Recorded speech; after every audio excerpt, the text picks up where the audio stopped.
خود کو بچانا ہے، پارٹی کو بچانا ہے، لیڈرشپ کو بچانا ہے۔ یہ جو آج نیشنل اسمبلی میں ہوا یہ متوقع تھا۔ یہ ظاہر ہے اتنی آسانی سے انہوں نے اپنی فیفڈم جو کہ سندھ کو بنایا ہوا ہے اس کو نہیں چھوڑیں گے، اور سارے لوگ جو ہیں لیڈرشپ میں وہ آغا سراج درانی ان کی فرنٹ لائن ہے۔ ان کو یہ پتہ ہے کہ اگر یہ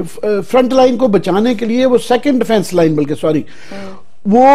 اس کے لیے شور مچائیں گے تو اپنی جان بچائیں گے۔ یہ آدھے سے زیادہ لوگ جو آج شور مچا دیں ان سب پہ پرچے ہیں، ان سب کو پتہ ہے کہ ان کی باری آ سکتی ہے۔ پر اصل مسئلہ سندھ میں ایک بہت بڑا آئینی مسئلہ آ گیا ہے کہ وہاں پہ آج پیپلز پارٹی ایک نیکسٹ لیول پہ چلی گئی ہے۔ اس سے پہلے پی ٹی ایم والے، پشتون تحفظ موومنٹ والے کچھ نعرے لگاتے ہیں نا تو ان کے خلاف سارا پاکستان پڑ جاتا ہے۔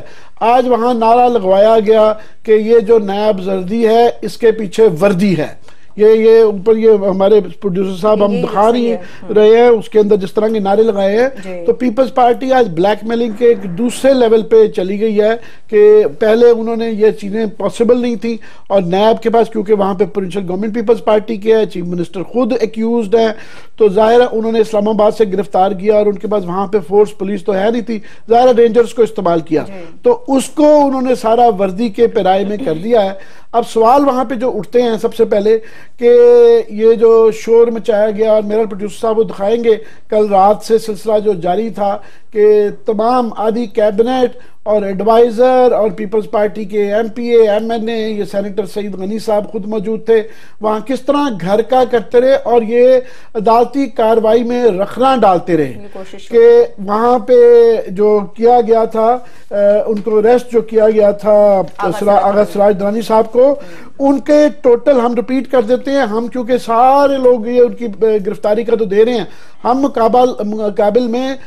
اس کی تفصیلات دے رہے ہیں کہ مقدمے کے اندر ایکسکلوسیو کہ وہاں پہ ہوتا کیا رہا ہے اور ان پہ الزامات کیا ہیں۔ ان الزامات کو دیکھتے ہوئے اور جو شواہد مل گئے ہیں اس کی روشنی میں یہ سمجھ آتی ہے کہ بالکل یہ چھاپا پڑھ کے یہ کوسچننگ ضروری تھی، اور اس کے اندر انہوں نے جو آغا صاحب نے اپنے جو گوشوارے جمع کروائے ہوئے ہیں اس میں انہوں نے 8,44,00,000 روپے کے گوشوارے جمع کروائے ہوئے ہیں، جبکہ ان کے آلریڈی جو پہلے ایسٹ تھے وہ 26 کروڑ کے تھے۔ اس کے بعد جو آج شور مچایا جا رہا تھا کہ ان کی بچوں کے ساتھ زیادتی ہو رہی ہے، گھر کی خواتین کے ساتھ زیادتی کی ہے، تو نیب کے مطابق انہوں نے کہا جناب ہم نیب کا جو خواتین کا سٹاف ہے اس کو ساتھ لے گئے تھے، اور جو بھی ایس او پیز ہوتے ہیں اس طرح کے گھر کے اوپر چھاپے مارنے کے، نہ صرف ہم اس کے متعلق بہت زیادہ کیئرفل تھے بلکہ ہم نے لینینٹ ہاتھ رکھا۔ شواہد اس طرح کے موجود تھے کہ ایزیلی ان کی صاحبزادی کو خاص طور پہ گرفتار کیا جا سکتا تھا۔ فار ایگزامپل یہ سہولت یہ